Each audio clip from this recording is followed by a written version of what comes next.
Good afternoon, everyone. My name is CJ Walker, and today I will be speaking with you about the power of being present. I remember it like it was yesterday. It was a June, couple years ago. I got the phone call from a temp agency. They said, we're staffing at Home Depot. Will you be ready to work tomorrow? No problem. They said, grab a pen and paper, take notes.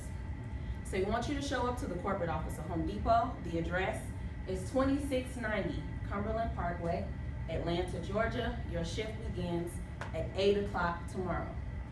Awesome. I hung up the phone. The first thing I did was laid out my clothes for the next day because I was excited and I wanted to cut down on my prep time for the next morning. Now my hair is naturally curly. And if you're familiar with curly hair, you know it looks a little something like this to the left. But I decided I had plenty of time. I would straighten my hair that day. So I wanted it to look like the right side of the picture here. So I got ready that night. The next morning, got up really early so that I could show up at the corporate office of Home Depot. My finished look looked something like Olivia Pope. So I was prepared. So at 7:45, I showed up to the lobby of Home Depot. Came to the lobby and I asked the receptionist, I said, good morning, today my name is CJ Walker. I'm ready to start work. I need to see Tiffany Lewis. She said to me, Tiffany Lewis doesn't work in this building. Now everyone knows there's thousands of people that work at the corporate office of Home Depot. How could this lady possibly know everybody? And I dropped a name, how would she possibly know that? So I said, would you mind double checking? So she checked her computer and she said, well, Tiffany Lewis doesn't work in this building. She works at the Cumberland building. So I'm new to Atlanta and I began to look at the elevator banks behind her and I said, well, which elevator bank do I take to the Cumberland building? She said, you don't take it to the building, you have to walk to the building or drive, and at the time I didn't have a car, I actually got a ride. So now my ride is 30 minutes down 285, and I need to make it to the Cumberland Parkway building in 15 minutes. So I called the staffing agency, let them know I was gonna be late. They said, no problem, just show up at 9, you'll be fine. So I had no idea where the Cumberland Parkway building was, so I decided to pull it up on my GPS. According to my GPS, I was a mile away from the Cumberland Parkway building. Now, a mile doesn't seem like a long journey to the person that is prepared to run an Ironman marathon.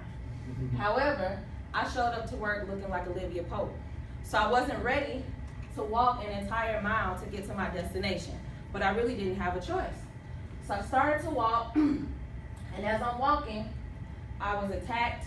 Right hand to God, I was attacked. This is what happened. Mist came. Not rain, but mist. And if you are familiar with curly hair, you know that humidity is its arch enemy.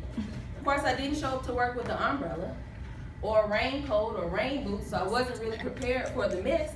So all I had to do was keep walking. Now I wanted to run, but I didn't want to show up sweaty, so I decided I would power walk.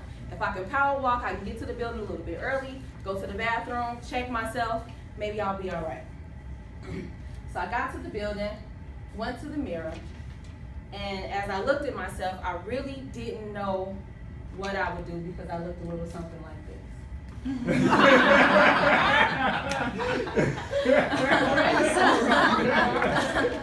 Now, if you can imagine, I showed up to work looking like Olivia Pope. Rick James wasn't really the desired look. So I looked in my purse trying to find something to help me and to help my hair for the day. Of course, I don't have an emergency kit ready, so I looked and I found a ponytail. And every lady knows that fights with frizz, the key to a nice ponytail is slick edges. So I needed something to slick my edges. I actually put my hands under the water, tried to wet my hair, and it wasn't working. So as I found one thing in my purse that actually saved the day, it was my Carmex. Oh my God. So I took the Carmex, put it in my hand, rubbed my palms together, and I slicked down my edges the best that I could. So by the time I was done, I looked a little something like that. True story. So at 8:45, I now have 15 minutes to show up to the office. I'm in the building, but I didn't want to show up late. So I have two choices.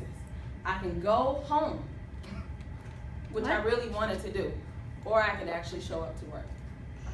So this day was a defining moment for me because when I showed up to work and I introduced to my manager, Tiffany Lewis, she didn't even double take me. She didn't look at me like I was looking a hot mess, which I thought I was. She actually told me to sit down, and within 10 minutes I was already training. And while I was sitting training, I was thinking to myself, what if I didn't show up today? What if I decided to back out? What if I went home? And I started to think about this quote. The present moment is the only moment available to us, and it is the door to all other moments. That moment was a defining moment for me because if I hadn't showed up that day, I wouldn't have been hired as a permanent employee for Home Depot a little bit after.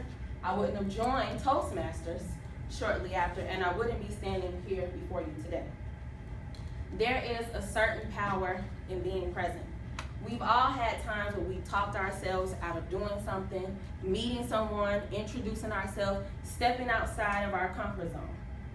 And if you allow that negative talk to rob you of the opportunity of being present, you're shorting yourself.